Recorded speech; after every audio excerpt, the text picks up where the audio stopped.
বারবার পাশে দাঁড়ানো উল্টো হয়ে গেছে। ঠিক আছে ঠিক আছে, উল্টো হয়ে গেছে তো ঠিক আছে। দাঁড়াও দাঁড়াও দাঁড়াও, ও হো হো হো হো, দাঁড়াও না, অনেক ভালো। দাঁড়াও, ধীরে ধীরে চলো, পাথরের জিনিস তো। আর আমি আবার ওটা কোথায় ভিডিও করছি না দেখে না, আমি ওইটা দেখছি মনে মনে। এটা ভালো এসছে না, ভালো এসছে, দেখো একদম পারফেক্ট। হ্যাঁ সব এসছে, পারফেক্ট এসেছে, খুব সুন্দর না বাবু?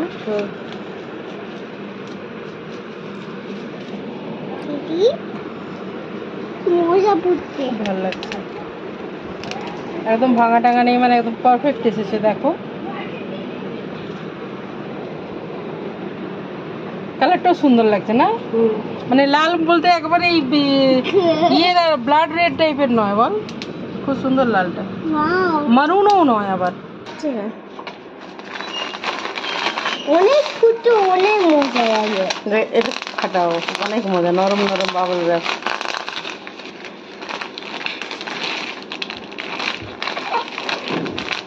अरे कोई रे, किधर है इसका मुंह, मिल नहीं रहा है बाबा, देर हो रही है।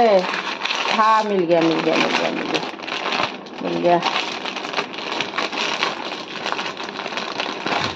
তোমাদেরকে ব্যাক ক্যামেরায় দেখাই, দাঁড়া। Look at this, how beautiful. দেখো এটা না কালারফুল কোনো জিনিসের উপরে যদি নামায় তাহলে ভালো বুঝতে পারা যাবে। ওয়াও, আমি দেখছি তুমি আমার এত বের না, এটা তোমার আমুতি বের। এই যে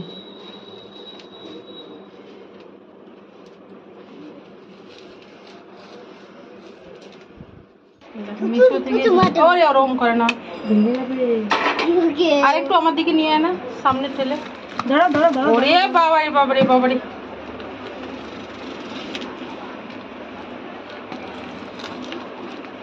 কি আছে মনে হয় আমার এই গাড়ি আছে যে একদম অ্যাসেম্বল করেই দেখাবো গাইজদেরকে। এটা কি? দেখ দেখি কি, উপরে দিয়েটা ভিজে গেছে ওটা বৃষ্টিতে। এখন অবশ্য বৃষ্টি পড়েছিল একটু আগে। যে র্যাকগুলো দেখি তো একই কালার না মাল্টি কালার, দেখি তো মাল্টি কালারের, মাল্টি কালারেরই অর্ডার করেছি। এই যে দেখি কালারগুলো এইভাবে দেখিয়ে দে, তারপর অর্গানাইজ কটা আছে, 1 2 3 5 5 এ বড়, এটা হোয়াইট, এটা আমি অর্গানাইজ করে দেখিয়ে দিই। ওই গো প্রিন্সেস দাঁড়াও, এই তো ওখানে ইনস্ট্রাকশন পেপারও দেওয়া আছে। এই যে এই যে এটা কি করে করতে হয়, 1 2 3 4 করে দেখ, ছোট ছোট লেয়ার। দেখো তো দুটো সেট করতে বলেছে, তারপর 3টে, তারপর 4টে, তারপর 5টায়। দেখ কি করে করতে হবে দুটো ইয়ায়ো এমন চেপে বসেছে না, মানে একদম ফিট হয়ে বসে গেছে এমন যে তুলতে ভয় লাগছে, পাশে প্লাস্টিকটা ছেড়ে যায়, একটু মানে ডিফিকাল্টিস হচ্ছে আর কি। খাপে বসে গেছে আর কি, চাপ বলা ঠিক না, তাই না? তারও আমি ফোনটা অফ করি, তারপরে ভাই আমরা 3 মামে ক্লান্ত হয়ে গেলাম, এটাই খুলতে পারলাম না টেনে। বাবা আসুক তখন আমার মেয়ে বললো স্ট্যান্ডটাই প্রথমে ইয়ে করি, অর্গানাইজ করি, আর এটা লাস্টে ঢাকনাটা। আমি ক্লান্ত হয়ে গেলাম। তাও ভাগ্যিস মিশোর ছেলেটা এখন এলো, আমরা গেছিলাম মেয়ের স্কুলে পেরেন্টস মিটিংয়ে, নইলে আবার ফিরে যেতে হতো ওকে। আমার জন্য যত না খারাপ লাগে, লোকের কষ্ট হলে আবার বেশি ঝামেলা। আবার আমি তোকে বলছিলাম, বল রাস্তায় যেতে যেতে ছেলেটা এসে যদি আবার ফেরত যায়, বিকেলে আসে, মানে লোককে পরিশান করা একদম অপছন্দ করি। যদিও ওটা ওর ডিউটি, তবু ওইগুলো জল শুষে না কেন? ওই পাপোশ কত দাদা, 30 টাকা না 20 টাকা? ওই উপরে ছোটগুলো 30 টাকা। হ্যাঁ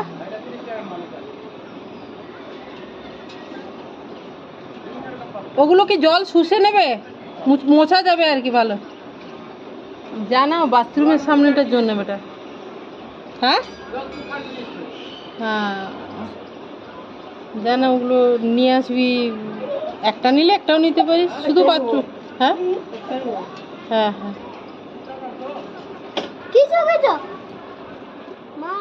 এটা কি বলতো, বাথরুমের সামনে দেওয়ার জন্য। কেন কি যে বলতো, এখানে এটা না ভালো করে না শুষে নেবে, জল জল একটু বেরিয়ে যায় যদি, তো শুষে নেয়, বা ভেজা পাটা মোছা, সেই জন্য ভালো। আরেকজন যাচ্ছে, দাঁড়াও।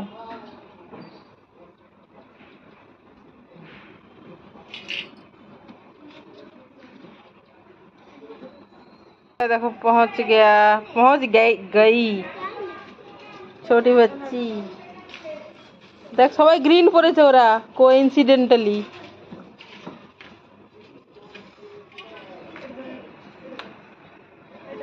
পাপা পৌঁছে গেছে, পাপাকে দেখে দেখে দুজন দৌড়ে দৌড়ে নিচ্ছে।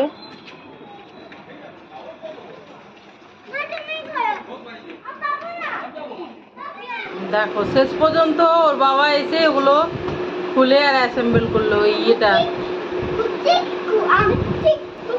এ দেখো স্নান টান করে ভাত খেয়ে শাড়ি পরে একটু রেডি হয়েছি। কেন বলো তো, মেয়ের স্কুলে যাচ্ছি, গার্ডিয়ান মিটিং, আর স্যাটারডে তো, এই আর কি।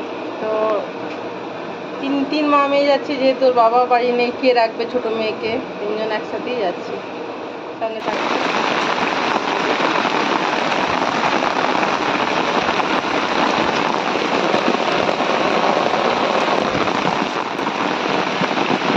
বৃষ্টি পড়ছে, ছাতা নিয়ে আমরা যাচ্ছি গলি গলি দিয়ে, তাড়াতাড়ি করে মেন রোড দিয়ে গেলাম না, ঠিক আছে।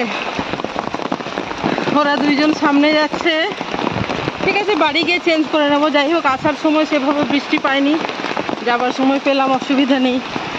গার্ডিয়ান মিটিং ওভার হয়ে গেল, এরপরে বৃষ্টি পেলাম, তো গিয়ে পরে বাড়ি যাব, তো অসুবিধা নেই, একটু আধটু ভিজে গেলেও। এই যা বলবে বর্ষাকালে। সামনে ওরা যাচ্ছে, পেছনে আমি।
ভিজে গেছি বাড়িতে, ভালোভাবে ইয়ে হবে, যাও। আর পৌঁছেই গেলাম।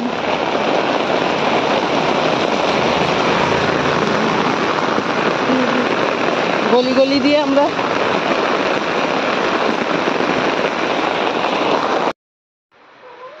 তো গেছিলাম হচ্ছে পেরেন্টস টিচার মিটিংয়ে, পিটিএমে, মেয়ের স্কুল। আমার মেয়ের তো, বড় মেয়ের জানো ক্লাস 10। টিচার আর কি, টিচার বলছে যে, আমাকেও বলছে যে সবাই তো জানে মিথিল খুব ভেরি গুড স্টুডেন্ট আর কি, তো a lot of expectation from Mithil, all টিচারের আছে আর কি। আমি তো আমাকে দেখাই দিয়েছিলাম, দেখছি না, তো সেটাই এই মানে এইবারে আর কি 10 থেকে সিবিএসসি বোর্ডে ওদের স্কুল হাইয়েস্ট র্যাঙ্ক করেছে। আর এর পরের বার আমার মেয়ের ব্যাচ আর কি, মানে আগামী বার আর কি। তো সবাই বলছে lot of expectation from Mithil. যাই হোক, পড়ে না তা তো নয়, কিন্তু মানে একটা এক্সেলেন্ট করার জন্য আর কি অনেক সিরিয়াস আরও মানে হওয়া উচিত আর কি, এখনো যতটা টাইম আছে। সানা ও আবার ওই নিচে গেছিলো, তো এই কি বলে, দেখ তো টিচার বলছে সব টিচারের lot of expectation from Mithil. দেখ এইবারে তোদের আমি বলছি না তোকে বোর্ড ফার্স্টই হতে হবে, সেটার গল্প তো কেউ বলছে না, অত প্রেশারেরও দরকার নেই। কিন্তু কি বলতো, এক্সেলেন্ট করতে গেলে কোথাও দাড়ি কমা এইগুলো আর কি, স্পেলিং মিস্টেক, হাতের লেখা সব কিছুই ম্যাটার করে, বুঝেছিস? আর সবচেয়ে বেশি দরকার লট অফ প্র্যাকটিস, লিখে লিখে করা, যে কোনো জিনিস, অঙ্ক না, লট অফ প্র্যাকটিস দরকার সব কিছুই। তো আর কি বলবো বলো বন্ধুরা, নিজেকেই তো চেষ্টা করতে হবে, আমার হাতে তো কিছু নেই এখন আর। আমি ছোটোবেলায় ক্লাস 7 পর্যন্ত আমি ওকে পড়িয়েছি, 8-এ আমি ম্যাথসের টিউশন দিয়েছি প্রথম, শুধু ম্যাথসের, কারণ আমার ছোটো বাচ্চাটা আমি দেখতে পারতাম না ওকে। তারপর এখন তো 10-এ উঠেছে। তো আর কি, যেভাবে চেষ্টা করবি, কীভাবে চেষ্টা করবি দেখ, মানে এক্সেলেন্ট করার আর কি, মানে তোদের স্কুল থেকে যাওয়া, এখন এবার বোর্ড ফার্স্ট হয়েছে, তোর কাছ থেকে এত এক্সপেকটেশন সবার, কতটা সিরিয়াস আর কি, আরও কতটা সিরিয়াস। ও পড়ে না বললে তো ভুল হবে, ও পড়ে না এই কথা আমি বলিও নি, কিন্তু বলো তো এক্সেলেন্ট করতে গেলে না খুব বেশি মানে কনসাস হতে হয়, এটাই আর কি। চলো বন্ধুরা, ভিজে ভিজে এলাম, আমার নিচের শাড়ির নিচটা ভিজে আছে।